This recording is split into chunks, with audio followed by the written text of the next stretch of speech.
தடுப்பு சட்டம் எத்தனாவது வருஷம், என்ன வருஷம் அப்படின்னா 2006 கீழ் நம்ம அரசாங்கம் தடை செய்யுது.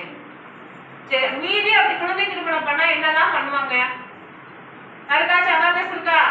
குழந்தை திருமணம் பண்ணா என்னெல்லாம் செய்வாங்க நம்மள தெரியாதா? நம்ம கவர்மெண்ட் என்ன பண்ணுது அப்படின்னா குழந்தை திருமணம் பண்ண வைக்கக்கூடிய பேரண்ட்ஸ், சரியா, குழந்தை திருமணம் பேரண்ட்ஸ் தானே பண்ணி வைக்கிறாங்க. ஒண்ணு நம்ம படிச்சிருக்க மாட்டோம், இல்ல நம்ம அப்பா அம்மா கிட்ட நம்ம படிக்க வைக்க வசதி இருந்திருக்காது. இந்த மாதிரி சூழ்நிலை எல்லாம் நமக்கு குழந்தை திருமணம் ஏற்பாடு பண்ணுவாங்க.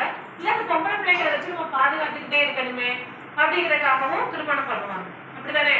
சோ அப்படி பண்ணி வைக்கக்கூடிய மணமகள் வீட்டார் மணமகன் வீட்டார் 2 பேருமே சட்டத்தின் பேர்ல கவர்மெண்ட் என்ன செய்யறாங்க, போலீஸ் அரெஸ்ட் பண்ணுவாங்க.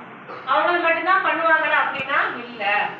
அந்த திருமணத்துக்கு உதவியா இருந்த உறுதுணையா இருந்த அனைவருமே யாரு? அக்யூஸ்ட், சரியா? யாரெல்லாம் ஹெல்ப் பண்ணுவாங்க? கல்யாணத்துக்கு தாலி எடுத்து கொடுத்த ஒரு மத தலைவர் வருவாரா, அவரும் குற்றவாளி, சரியா? நம்ம கல்யாணத்துல ரேடியோ செட் போட்டு பந்தல்லாம் போட்டு பாட்டு போடுறாங்களா, அவரும் குற்றவாளி. அது போக நம்ம கல்யாணத்துக்கு போறோம்ல, அத்தை மாமா பெரியப்பா சித்தம்மா, நம்ம எல்லாருமே ஒரு வகையில குற்றவாளிதான், புரியுதா? கல்யாணம் பண்றதுக்காக திருமண மண்டபம் வாடகை கொடுத்துருக்காங்கல்ல, அவரும் அந்த குழந்தை திருமண தடுப்பு சட்டத்துல